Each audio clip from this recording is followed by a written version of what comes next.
All right, let's jump into a demo where I've got an already built solution that's actually taking advantage of refresh tokens. It's a update of the diary app that we've been using already. So we're starting to support some more advanced scenarios. So for one thing, we're going to have a logout button now. This means we can actually clear our user.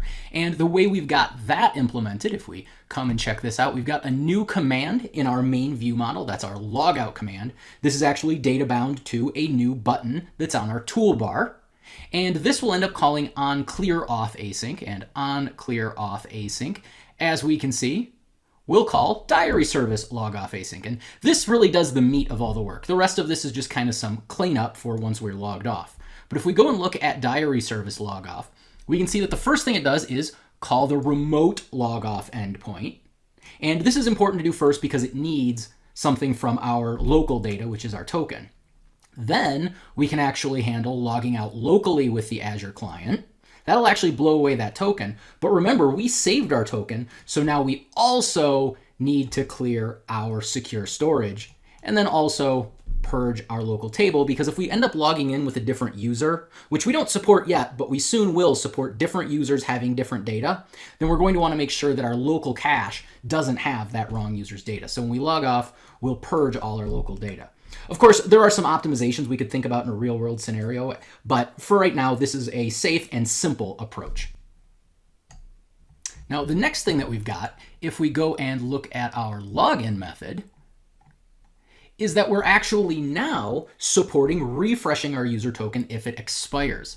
Now here, we're actually using this if is token expired and then choosing to actually go through our refresh process manually after checking this is token expired.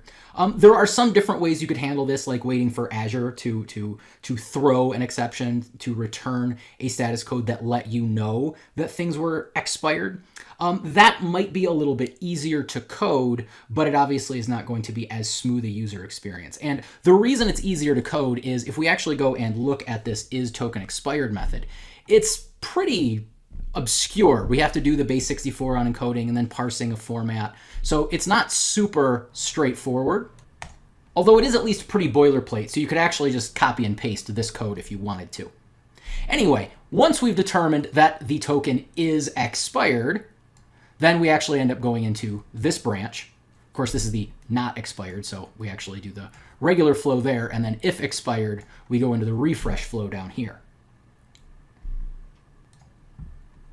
And then really the last change of note here is that we are actually now logging in with our Microsoft account instead of with Twitter.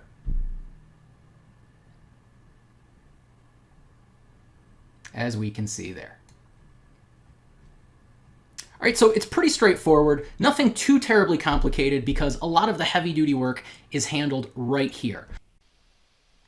So we've looked at how to request authentication from Azure to get our app authenticated against one of those social providers or Active Directory. And then we looked at how to deal with the token, including refreshing our expired tokens so that we can stay authenticated.